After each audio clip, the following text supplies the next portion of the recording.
Good evening, ILEETA members. Welcome to the December 2023 ILEETA Live, last month of 2023. Hope you all have got your Christmas shopping done. I haven't even started.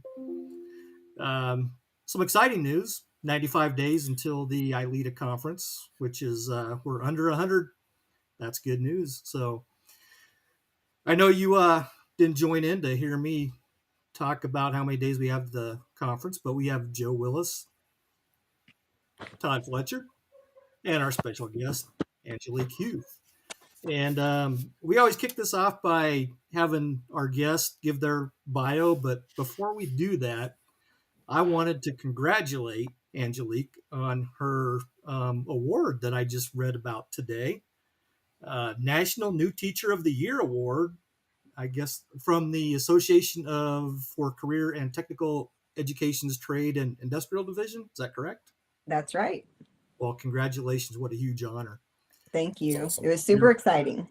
Well, that is very cool. And for all the ILEETA members out there watching, if you get an award, an accolade, or anything, go ahead and forward that to any of us at the ILEETA um, uh, membership or Harvey, Joe, or anybody, and we'll get that posted. We want to make sure that you guys get recognized for everything that you do, going out of your way and making your community safer and better, and acknowledging your contributions. So, with that, Angelique, would you go ahead and just describe yourself? Tell everybody who you are and what you're doing, and we're glad you're on with us. All right. Well, thank you all for having me. I really appreciate it. I am Angelique. I currently am a law enforcement police science instructor at a career center here in the Kansas City area. We have in Missouri actually 27 criminal justice classes just like mine throughout the state. So it's pretty exciting. We are definitely growing. In the past 10 years, I think maybe 8 years ago, we had 8 programs and now we've grown to 27. So it's pretty exciting. And those are all throughout the nation. So we can talk later about it, but that's actually what my class is about at ILEETA this year. I did that last year also, talked about that. So I'll go more in depth this year because I now have a whole nother year under my belt. So lots more experiences. Prior to becoming a teacher, I was a police officer with the Kansas City, Missouri Police Department. That's where I retired from. And I did lots of cool things inside that job. And before that, I was a dispatcher with the Highway Patrol for Missouri and also worked at MARC. It's our Mid America Regional Council. They help coordinate all the 911 systems for the whole KC region. And then I worked in the Criminal Records Division for Jackson County. So I have court background, law enforcement background, and now teaching. That's awesome. Not enough accolades go out to the dispatchers out there. So I just want anybody that's out there watching that is a dispatcher knows one. Thank you for all the hard work you do behind the scenes. What you do back there is very special, and we appreciate everything you do. And Angelique, thank you for doing that. And how did you jump from dispatcher to law enforcement? Well, sitting behind the console, I knew that's not where I wanted to be. So I was hearing all the fun that everyone is having, who I was talking to over the radio, and I just got the bug. I mean, that's just exactly what happened. So I would hear all the stories from my husband, who was a police officer, all the stories from his brothers who were police officers, and then, of course, talking to all my coworkers at the Highway Patrol. I just knew that down the road, I definitely wanted to train and become prepared to be able to go be a police officer. I just knew in my heart that's what I wanted to do. So that's that's how it was. I'm not a person who knew they wanted to be a police officer since they were in second grade. I know there are a lot of people like that, but it's nothing that I never even thought about, honestly, until I got that job at the Highway Patrol and then started working. Well, it sounds like you had a very meaningful and impactful career. What was one of the Yes. highlights of all these years that, looking back? For dispatching specifically, I would say just being able to work with so many different people. When you're working at the Highway Patrol, I don't know if every state is like this, but you're really dealing with not only the troopers that you work with, the dispatchers that you work with, but also so many different agencies. So your troop encompasses county sheriffs, city police departments. You just have everyone that you're working with. So being able to meet all those people, even if it was just over the phone, and have conversations with them on how to solve a certain problem that was going on. I thought that was a big highlight of my career, dispatching. Awesome. So after your time dispatching, tell us a little bit more details about your experience as a police officer and then to where you ended up in the academy and how that transpired. All right. So I became a police officer. I was actually one of the oldest people in my class. We had two of us who were approaching 30. And I feel like for me, that was a good thing because I already had a lot of life experience. And I noticed a lot of my classmates were coming, maybe this was their first job. Um, they may have had a more difficult time talking to other people, whereas I had already been talking to people for, the past 10 years. I was ahead of them as far as my adult life goes. So I thought that was a good thing for me personally. There are a lot of people who are outstanding that started age 21, and that's great. But for me, I thought that was good. God had a plan for me, and it all worked out. I worked the road because in Kansas City, you have to work the road before you can go do anything else. And I actually loved working patrol. I thought it was and is one of the best jobs on the police department. We decided to try to have kids. So once I became pregnant, I worked the desk. So that's a whole nother issue that if you've never been pregnant as a police officer, it's challenging emotionally and physically. I would argue more emotionally because you're removed from what you know. And I think that makes it difficult, but I digress. Moving on, I was a police officer. I then became a special projects officer. So I had a really great sergeant who I got to work for. He brought me to a new station and I got to work some special projects. And it was really fun. I thought it was great for me because not only was I able to kind of pick my schedule, but I was also able to keep working the road while also working for the chief's office. So it was like this big trifecta assignment that I had that I thought was really great. I from there went on to work the technology division, which was definitely not by choice. I am not a technology person, but they were looking for a police officer to roll out this huge project that we had on the police department. And I will tell you that I went fighting. I did not want to go. I was kicking and screaming. I did not want to leave where I was. I was just getting into my groove. As far as I had come off patrol and I was doing this new special assignment, and my major actually got into a little tissy with the new major I was supposed to have, and they battled it out, and my current major lost. So I had to go. But I thought it was a really good experience because what that allowed me to do was, since it was a project that was rolling out throughout the entire department, I got to meet every single person on the department. And I was still fairly new in my career. I think I had about 5 years on, and I had only been in my own little worlds as I was doing little special projects throughout my time of being a patrol officer. So that actually forced me to delve into the training world, train everyone on the department, and then meet everyone on the department. So sorry, Todd, long answer. No? I'm halfway through. After that, I eventually I kept working on that project, and from there I was able to go to the police academy, and it was because of three people that I was able to go there. I would always joke that I really wanted to work in the defensive tactics section, but I would have to wait until my husband retired because he was already working in the defensive tactics section, and we just knew that they wouldn't let us work together, right? So definitely can't work patrol together. Also, probably wouldn't let us work the academy. But we found out that someone was leaving, or I'm sorry, let me take that back. I transferred to the academy. I was doing an assignment that was not defensive tactics. And then we found out that one of the officers was leaving defensive tactics. So Chief Forte, uh, Deputy Colonel Rose, and Major Hopkins, they decided to give me a chance and let me go work defensive tactics, even though I'd be working with my husband and another person. And I will tell you that we were a rock star team. And that was my favorite assignment my whole entire time on the police department. And it's not just because I got to boss my husband around. We were rocking and rolling. It was great. Well, I So agree with you. Patrol's one of my favorite assignments of all time. Then I think second would be my time in the training division. But I want to kind of ask you a follow-up question about your time as a DT instructor at the academy, but specifically as a female.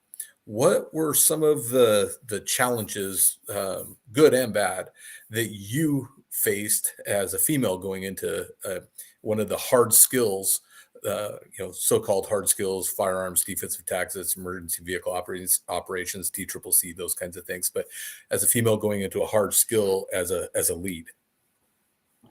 So for me, I knew that it was going to be really challenging. I was not a person who had grown up fighting or done jujitsu my whole life or anything like that. Literally, the training that I had received is what I received in the academy. So that was my background. I should say, while I was on the police department, I did start doing those things outside of police work. But up until then, I mean, everything I got in the police academy, that was my first exposure to that. I was a cheerleader in school. I wasn't a wrestler. That's just how it was. So for me, I found that since I had been given just these opportunities, I was blessed to work with some really great people in patrol and throughout my entire career before I went to the academy, that I feel like I had proven myself for calls that I was on. So like people knew, my peers on the department knew what kind of person I was. So you guys know, you go to in-service training. If you're working at the academy, you have to train all the officers every year. So everyone's coming in, no matter how many years they have on, you're seeing all them. So I had the opportunity to kind of prove myself to all of them. So I feel like that was a good thing for me. And then also another thing is, before you could even join the defensive tactics section as an instructor, you had to go in and do the fight calls. So you had to go in there and be an actor on the defensive tactics calls. So I did that from the moment I got off probation as a police officer, clear up until the time I was transferred to the academy. I was working almost every patrol integrated exercise for the recruit classes and all of their situational training, because I knew eventually one day that's where I wanted to go. So I would go in there and do all of those. I'd be the actor, the suspect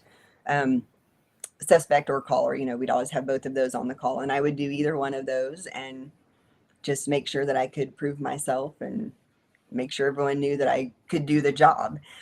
It was kind of funny because you all know my husband, and he was one of the instructors, and I went there as an actor one time, and they had some recruits who just thought that they were all that. Like nobody was better than them, and you guys know the kind of people I'm talking about.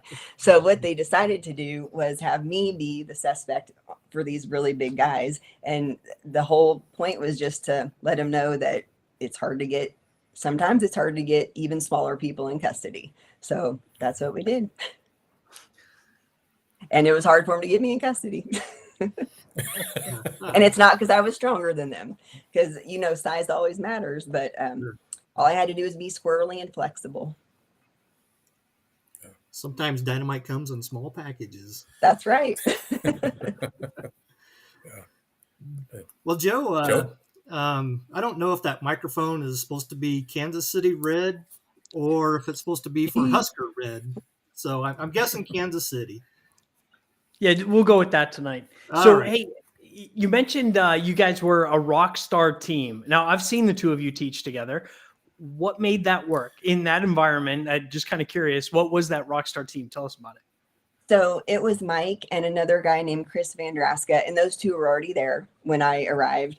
And I don't really know, just the chemistry between the three of us is what made it great. I think Chris, awesome human being, Mike, awesome human being, and then I guess I'll say I'm awesome too. So I'm kind, they're kind, everyone's respectful to each other. So I think that's really the main reason that it worked, is because we were always able to talk with each other and talk stuff out.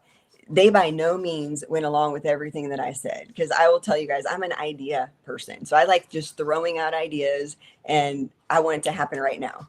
So I would just throw out ideas to them, and they didn't always say yes, but they a lot of times said yes. Or we would just talk through, well, why won't that work? And then go from there.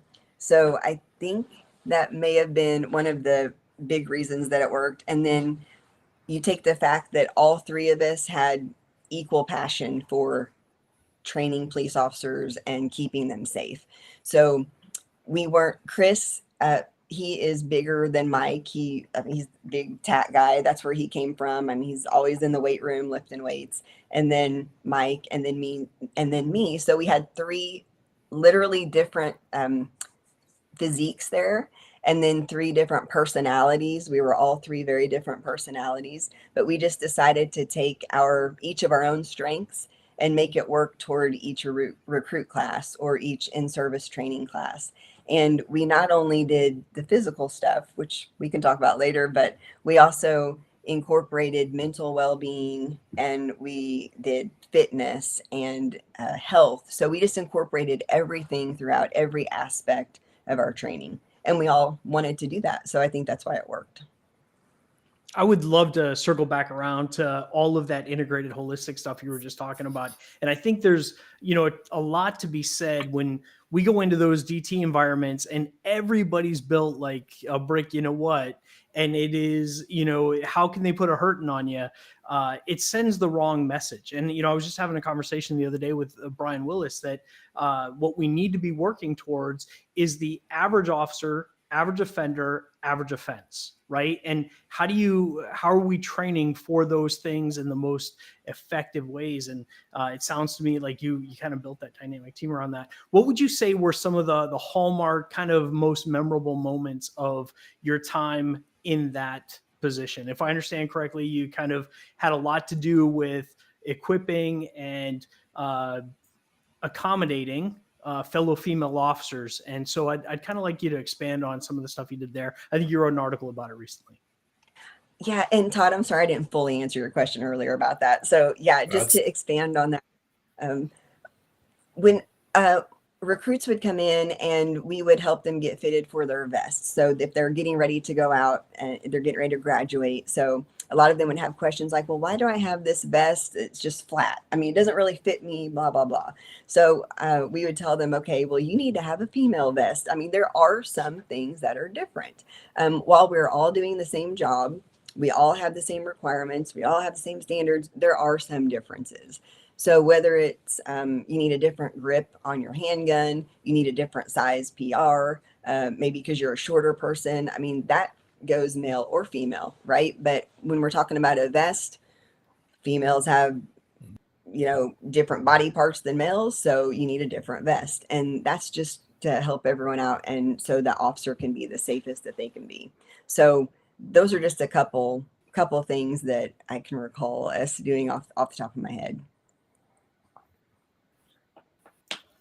So I've for years been a defensive tactics instructor and love teaching, especially in the mat room.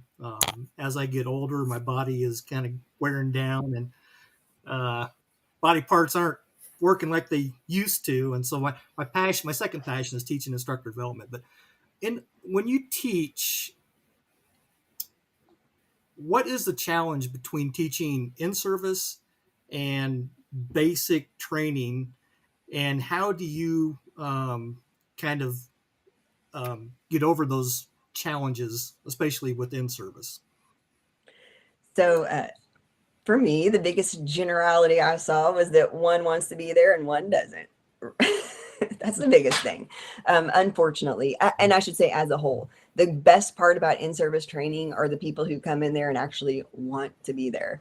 And then the next best thing to that is their bosses and their commanders coming in, and those commanders want to be there. I think that was always one of my favorite things about in-service training, because when you have those leaders in the room who are actually doing what you are refreshing with them every year, and then their people are seeing them do that, I don't think it can get any better than that. And when you have leaders on the mat who are making people, abide by the rules, listen, do the reps, I think it's so important. And then recruit training, I just feel like that's you guys know, being trainers, it's just an adrenaline rush, I think, for me, just being around a room full of people who are just so eager to be there and so eager to learn. And they're just listening to every single thing that you say. And I think that that's one of the biggest things that some trainers fail to realize is literally every word that comes out of your mouth matters when you're training, specifically recruits, also in service, but specifically recruits, because you are the first person that they are learning from in this environment. So I think that that was always a good thing for me on those two spectrums.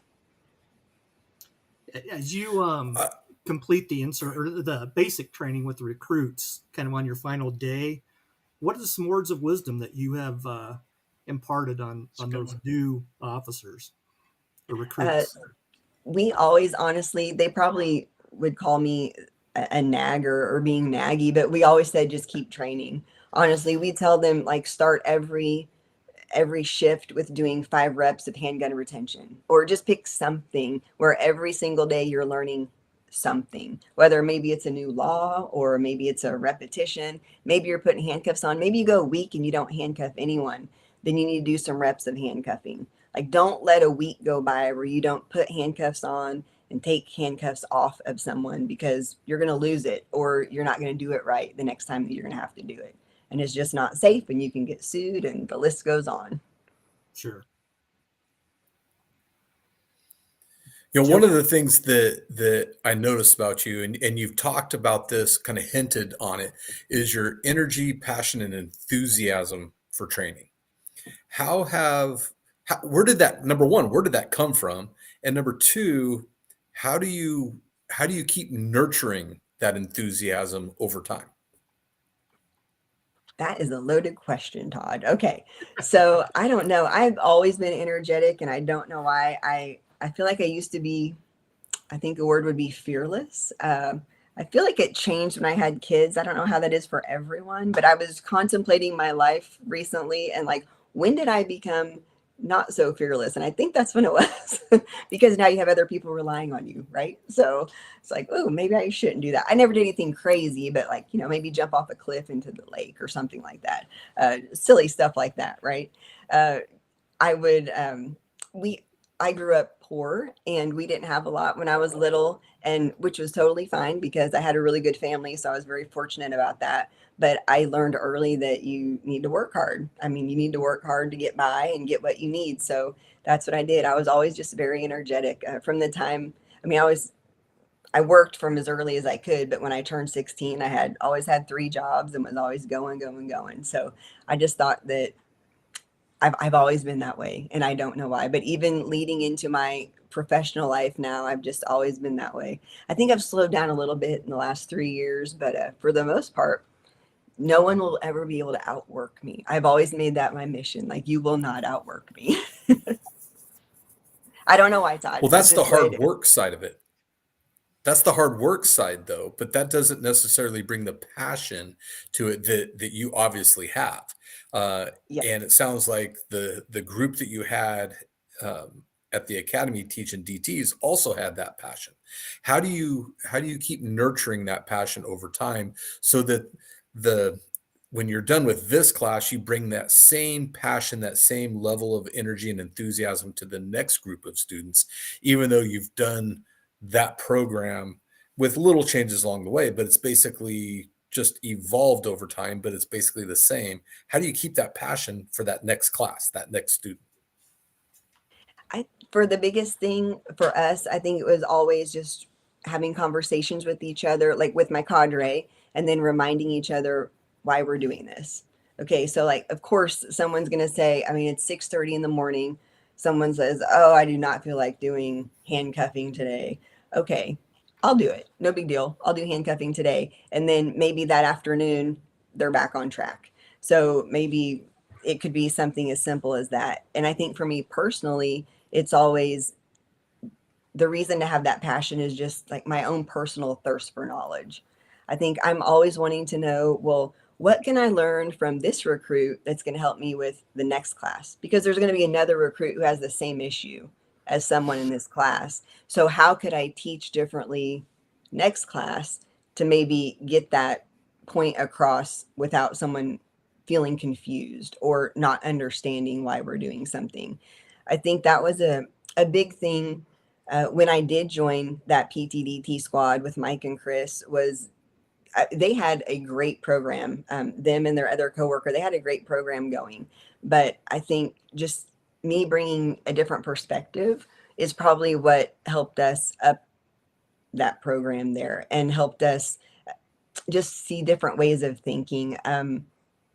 I'm sorry, I'm trying to explain this the best that I can without just rambling. But Mike is an awesome trainer. He's a great trainer. But I think if you just have a different mind that comes in and you can just put together everyone's thoughts, then it just makes you that much better. Mhm. I love it. I've seen that work, effectively in a variety of different environments. And again, having watched the two of you teach only one time together, I can see those dynamics kind of playing off of each other. And it's sometimes it's difficult, working with a spouse or someone you're with all the time. And I really enjoyed watching the two of you teach together. So tell us a little bit more about your current gig, what you're doing now. And I'm just going to jump straight to it. One of the things that I really want you to kind of zero in on with us is I've seen some LinkedIn posts that really motivated me about how you're working interdepartmentally with like the truck driving component, the commercial driving component of your school, and maybe, if I remember correctly, medical component. Help us understand what you're doing there. It's kind of fascinating to me. So if you all are like me, one reason you wanted to be a police officer is so you didn't have to sit behind a desk, go have a desk job, right? So that's one reason. I mean, that was the reason I became a police officer. So then when I joined this education world and now I have a teacher's desk that I'm sitting behind, I also didn't want to sit behind that. So I wanted to have my students be exposed to literally everything that they could be exposed to as far as law enforcement goes. So one thing that I love collaborating. I know I said that earlier, but I just love when different minds are thinking about a common goal and what you can do together. So the whole reason I started the program that you're talking about, Joe, which is a career collaboration, was because I wanted all of my students to see that no matter what field, no matter what profession, whether you're a police officer or you're not a police officer, we're all going to be connected. So there is something that my profession is going to have to rely upon your profession for.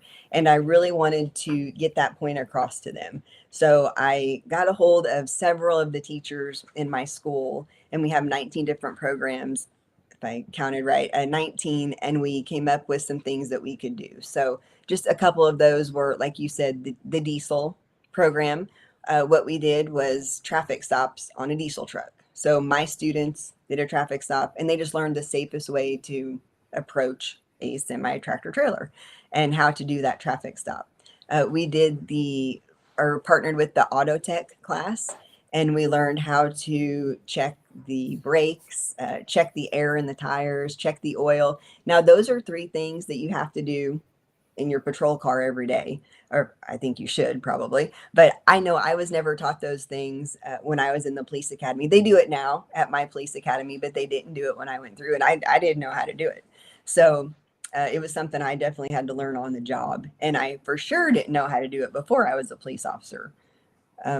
So that was one thing. And then right now I'm working with the chef in our culinary department. I asked him if we could possibly get together and my students could come and smell different ethnicities of food, because when you go on calls for service, sometimes you may have never smelled a certain type of food.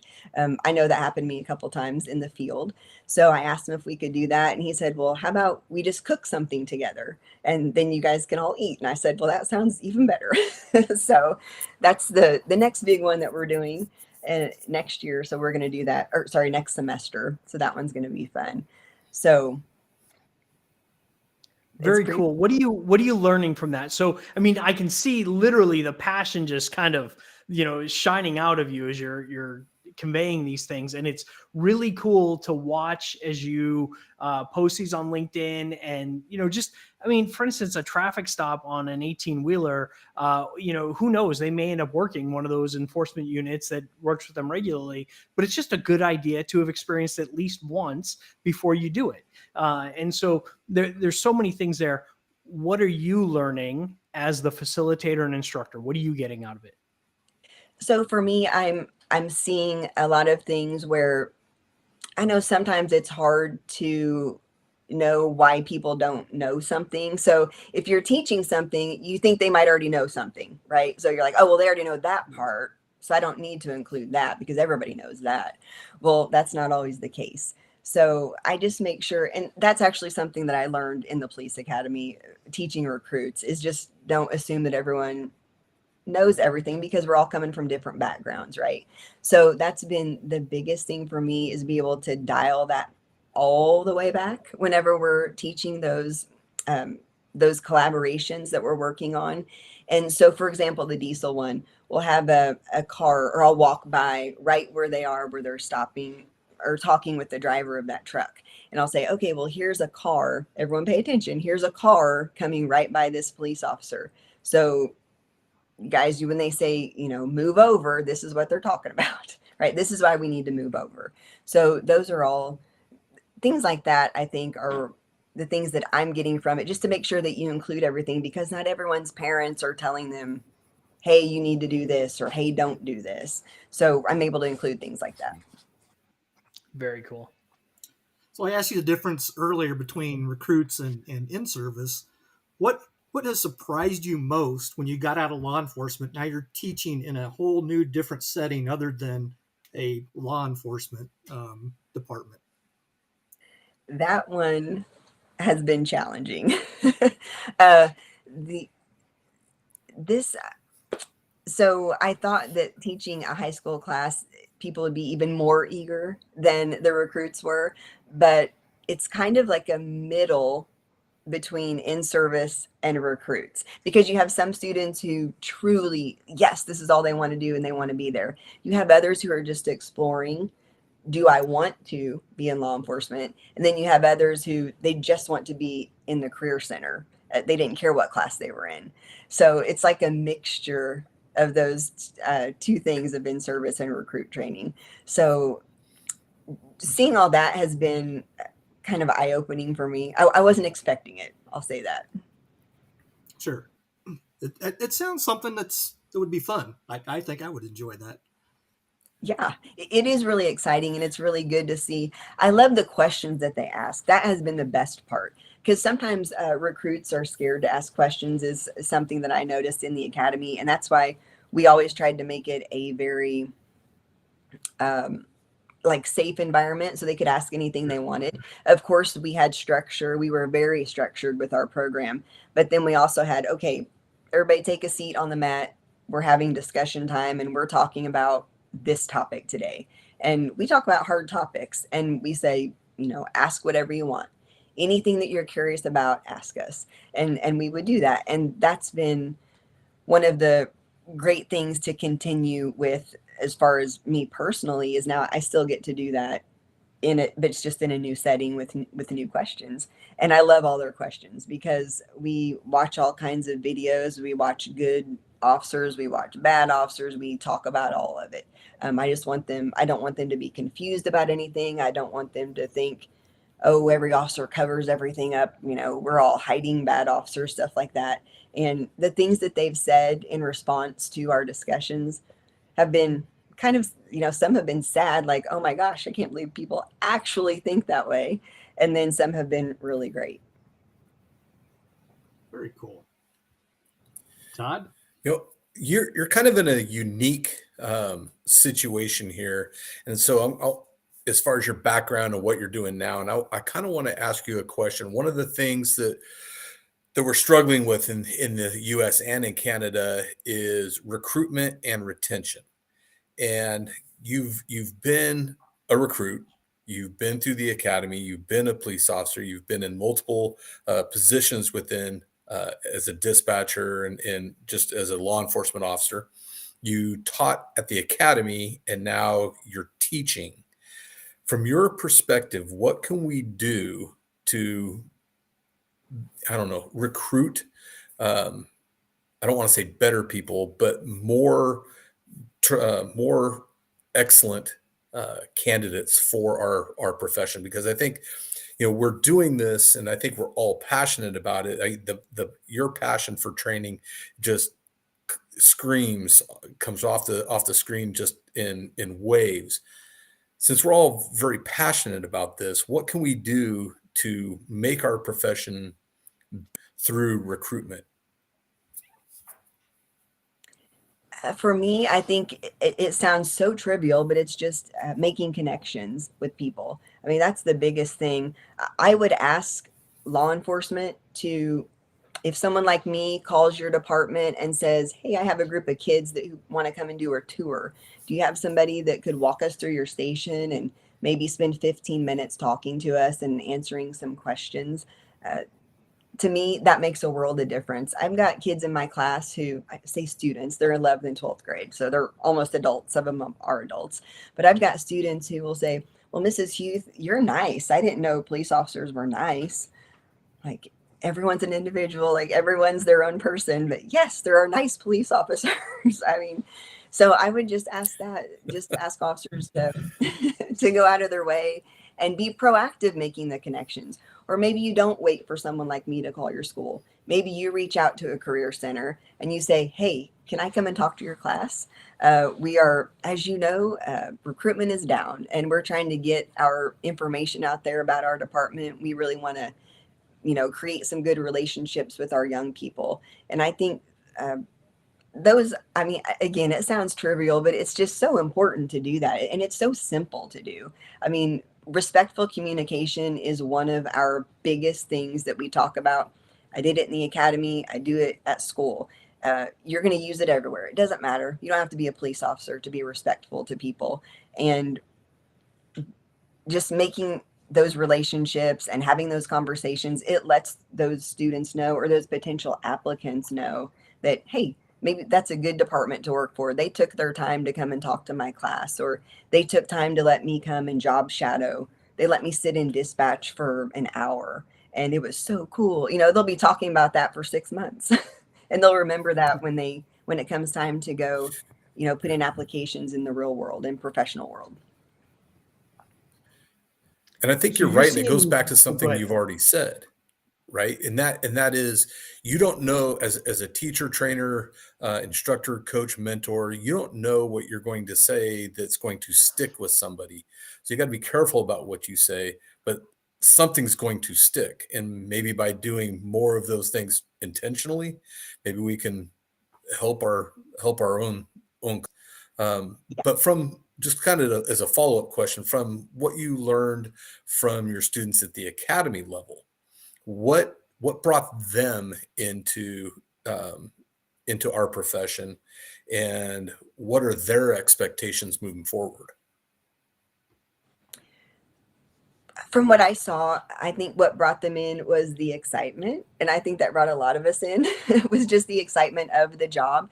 And of course, everyone wants to help people. I mean, I know everyone says that, and I know it's true. I mean, that's exactly what people want to do when they join this profession.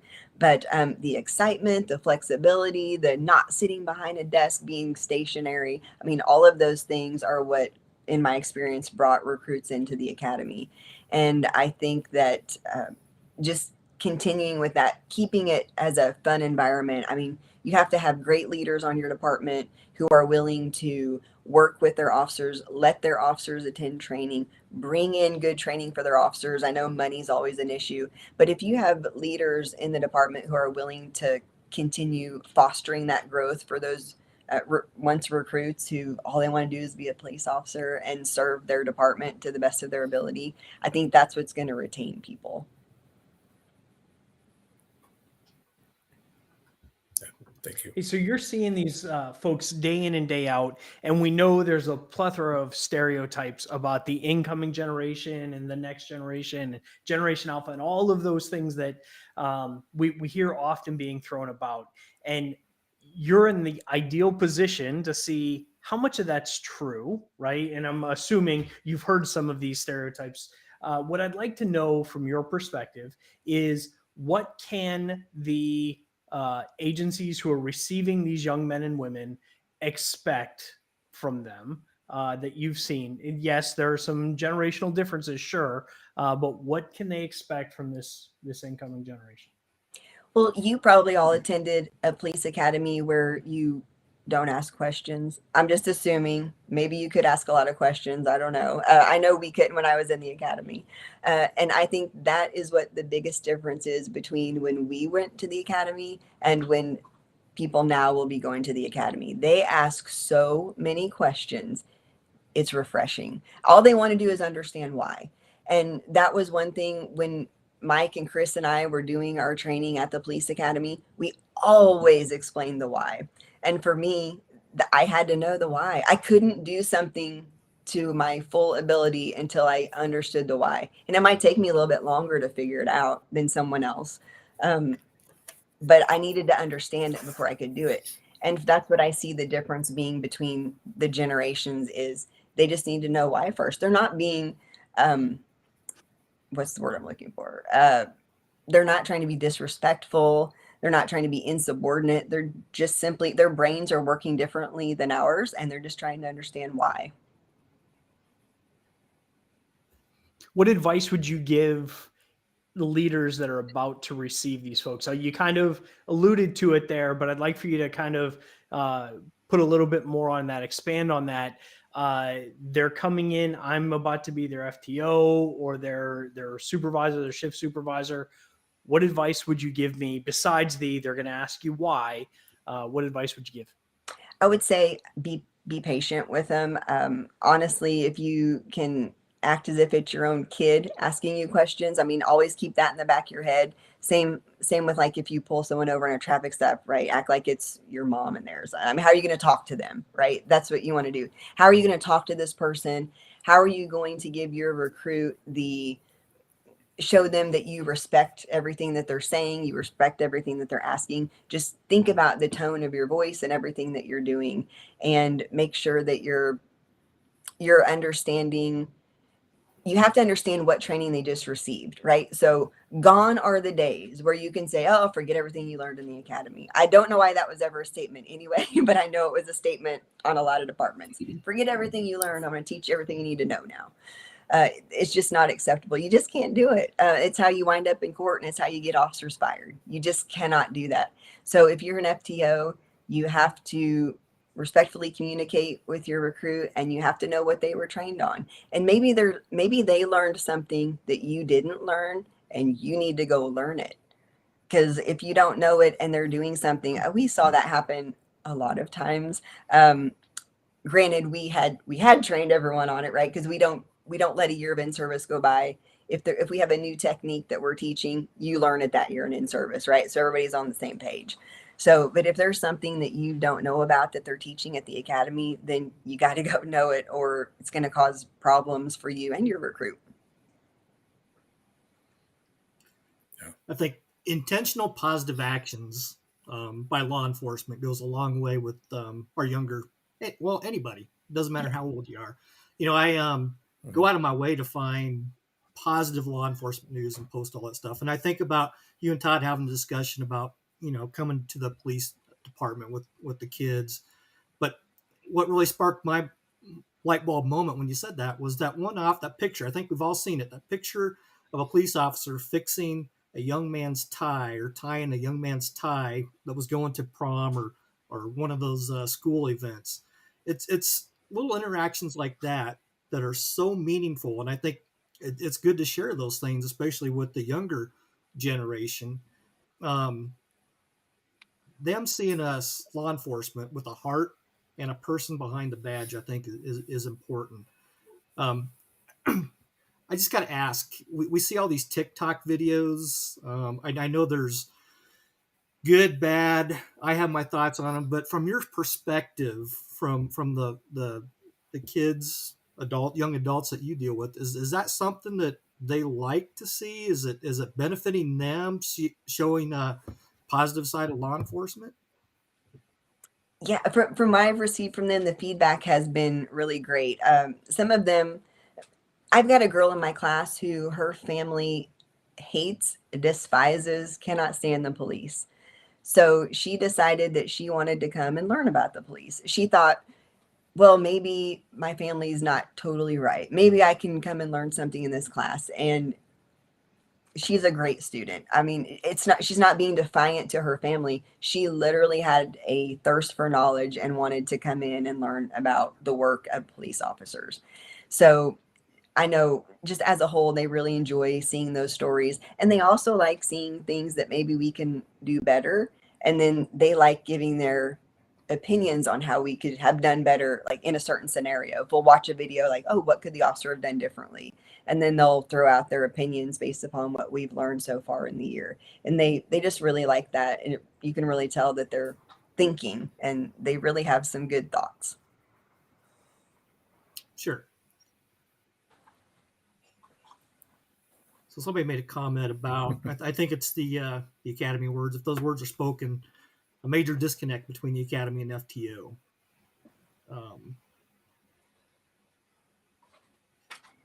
Yeah. So true. How do we overcome that? I think that's one of the things that we often hear it, and especially if your agency owns the academy and the FTO program, it seems like an easier bridge to build. I'm shooting from the hip here, but I think that may be an easier one to build. How do we overcome that? What's your thoughts on it? I guess I'm throwing that out to everybody, but primarily you, Angelique. We were fortunate at KC. Honestly, I just throughout my entire career, there were spurts where I just had amazing people to work for, and just very fortunate. And I don't remember what year it was, but some commander decided, well, if we're doing the training at the academy, then why aren't we overseeing the training that happens right after the academy? So we actually took the FTO program under the academy, and we had meetings that we met with all the FTOs. We had highlights that we discussed with all the FTOs, and it was things just like I was talking about earlier, like, hey, when a recruit tries to give verbal command, I'm giving an example, tries to give verbal commands for handcuffing, let them give verbal commands for handcuffing. Don't tell them just to go up and throw the cuffs on them, because that's not how we do it. That's how officers get hurt. So don't tell them that they're wrong if they're doing that while they're on break-in with you, because you're wrong. And so we would just cover things like that. What are the 10 things we need to talk about this quarter with our FTOs? What are recruits telling us? Like, you guys know how it is as trainers, recruits will come back in and they're confused because you told them one thing, an officer in the field has told them something else, and now they don't know what the heck they're supposed to do. So they'll come in being confused. So I thought that was a really good initiative that my department did to bring those two worlds together and have one overseer. Yeah, to me, that seems like it provides more continuity in training and more, I don't know, this isn't the right word, but it professionalizes the FTO program to a greater degree. And that's not really the word I'm looking for, but I think you understand my intent. What were some of the other, because I'm genuinely intrigued by this idea of the academy kind of taking over the FTO program or the management administration part of it. What were some of the other benefits or maybe some of the negative consequences of that happening? I think for like from an instructor perspective, it was able to let us all see maybe more things that we could work on for in-service training. So yes, we would go talk to people. Yes, we would get out and work so we could see kind of what was going on. But when you're actually reading on paper what recruits are doing while they're on break-in, or what they were doing on certain calls, or how they handled something, and whether it was or wasn't what we had trained them, it gave us more insight into see how everything was working. Did we need to change things? It was just more information gathering that we didn't have to like physically go out and gather. It was there for us. All we had to do was open a file and read it. So it was beneficial, I thought, in that way, just by providing us with some more information so we could improve our training. Did you get any insight from the FTOs themselves as they came in for listening sessions, that sort of thing, that contributed to the training you provided? Definitely. And also another good part of that was that the FTOs would always have first dibs on being an actor on all of those patrol integrated exercises. So those people who would be in a couple weeks riding with those officers, they were actually working the calls and could see how people were interacting or what we required them to do. What was a pass for the call? What were they supposed to be doing? So then that just kept going once they got out into after graduation. Joe stole my question there. Did you notice a better retention rate with that once you implemented that with the your recruits in FTO? I don't have numbers, but I feel like it was better. I feel like that we were at least able to work with them longer. So you guys know someone could be gone week 1 or someone could be gone week 27. But maybe that person just needed a couple more weeks and then they got it no problem and then they were fine. And it was because all the entities were working together. Or maybe once they got out on FTO, an FTO would contact us and say, hey, I've got this recruit, your recruit so-and-so is this happened, but they didn't do this. And I know that you guys taught them that they were supposed to do this, but they just didn't do it. Could you guys do some extra training with them before we move on with the next phase of their FTO training? And so I think things like that were really beneficial because if someone simply needs some more time or if maybe they just don't need to be there. But at least you've exhausted all measures and you're able to give them every opportunity since everybody learns different. I think this might have been Harvey that posted this. It doesn't show me who posted it, but plug in your course. I'm certainly going to be sitting on your course. I'm looking forward to that. All right. So, hey, actually, can you kind of give us a little bit of insight? Obviously, you don't want to give away the whole story, but tell us a little bit about it. So I'm going to be talking about what I'm doing right now. I think what better to talk about than what I'm doing right now. So I'm going to be talking about what I'm doing at the Career Center and how we are helping these students become interested in law enforcement. And then I'm also going to talk about what we're doing in the community to help our police departments and sheriff's offices and state departments get incorporated into this younger generation so they can see if they want to be interested or not in our profession. Can't wait. Yes. Yeah. Looks like we got about 5 minutes left, so we'll go around the horn, and I'll give you last word. But Todd, any final thoughts, questions that you have? I do have a final question, and I kind of like to kind of bring it full circle back to my first question, and then kind of tie it into the recruitment question. Okay.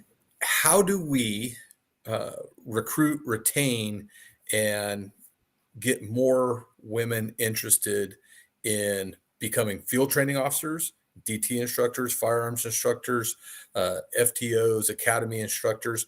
How do we look for, identify, and mentor more women into these positions, which I personally believe will benefit everybody? Brian, I forgot the little phrase that you used earlier, but I think it's all about just being proactive. So if you are an instructor at the academy and you see someone who may have potential down the road to be an instructor, maybe you grab that person, not physically, but grab that person and say, hey, you did really great throughout our whole entire training. I think that you should maybe think about, do you want to be a trainer? And if you want to be a trainer, here's the steps that you need to take to become a trainer.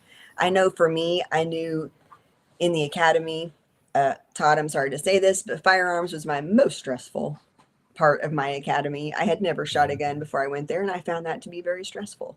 I had awesome instructors, but me personally, I decided to make that stressful for myself.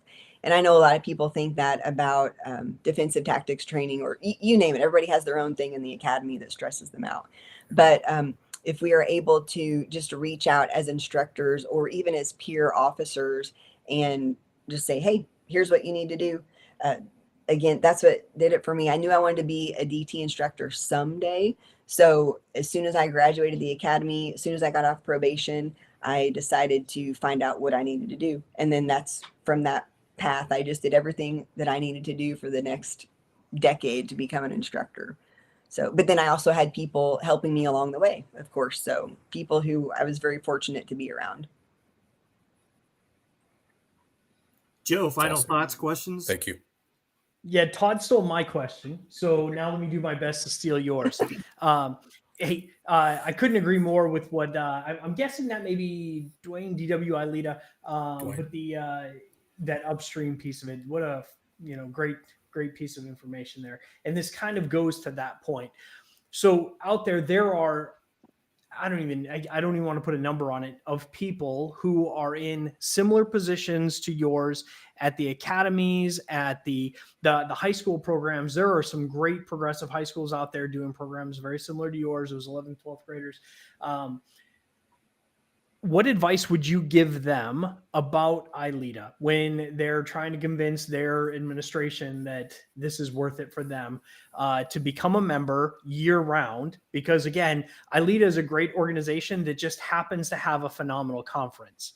And we do a great conference. So we're much more than that, but throughout the year, but also come to the conference. What advice would you give?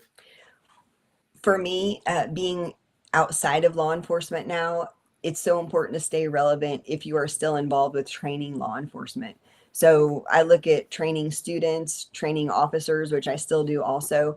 It's so important to stay relevant. So if you can go to ILEETA, you're going to get everything that you need to know what you're missing out on in that law enforcement world, so to speak. Even though you're not wearing a uniform anymore, you're still going to understand what everyone is still dealing with, what everyone is still being trained on, what issues are current that are going on, where are we headed in law enforcement. You're just going to get everything by attending the conference, and then you're going to be able to take that back to your classrooms and continue for the next year to discuss all of those things. Perfect. So I'm sure you've had many mentors and role models in your life in the instructor world. What are some of those qualities that they had that you tried to emulate as an instructor?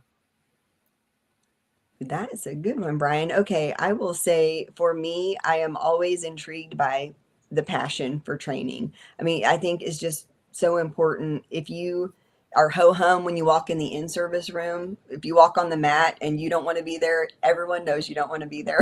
And it just sets the mood for the entire next 4 hours. And it's not a good one.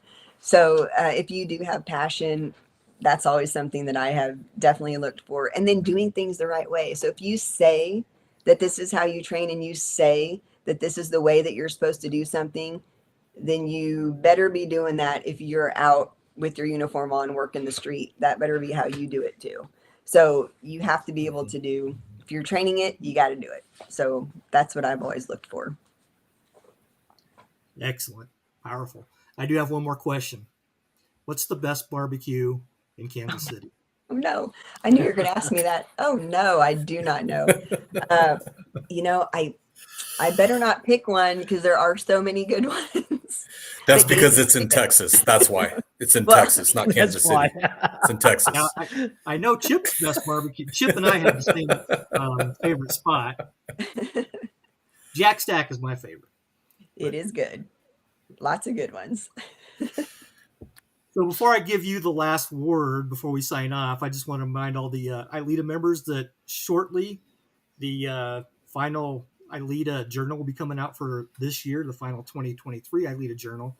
And for those teaching at the conference in 2024, February 10th is the deadline to get your articles in. It's the conference edition, so just articles only about what you will be teaching. So if you're teaching, write an article, zap it to one of the editors by February 10th, and we'll get you in there. So gets a little plug in there for your wonderful class when we start here in 95 days. Good grief, it's almost 2020 already. No. So I want to thank Joe and Todd for another insightful evening with another wonderful member. And Angelique, what final words of wisdom do you have for the ILEETA members listening tonight? No overall wisdom, but I will say just real quick, Joe, so we didn't get to circle back. I can't even believe we ran out of time already. About mindfulness, I just want to throw this out there in case any DT instructors are listening. Something that Mike, Chris, and I started our program was doing yoga and mindfulness. So our thought process was we stressed them out. Like we were the most stressful room in the academy, right? On the mats. And we wanted them to know that they could reset themselves and then finish off their day. They had a whole nother rest of the day that they had to deal with. So we told them reset themselves. And then at the end of your academy day, do it again. Before you go home, reset yourself. So if you're an instructor at an academy or in a school, think about things like that. Perfect. Reset yourself. Love Yes. it.